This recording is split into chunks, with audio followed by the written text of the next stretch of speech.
आज मोमोज खाने का बहुत दिल था, सोचा चलो मोमोज खा कर आते हैं। वैसे मैं बहुत कम खाती हूँ, आज बहुत ज़्यादा मन हो रहा था तो मोमोज खाने आ गए। अच्छा, जिन जिन को पता है कि ये शॉप कहाँ है वो कमेंट करके बताएं,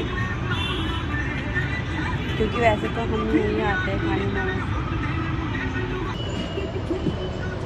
यहाँ के रहने वालों को ज़्यादा पता होगा कि ये शॉप कहाँ पर है मोमोज की। चलो देखते हैं कितना पता है दिल्ली वालों को ये शॉप कहाँ पर है, कमेंट करके बताएं। और हो सके तो वीडियो को लाइक शेयर करें, सब्सक्राइब भी करें प्लीज़, सपोर्ट मी।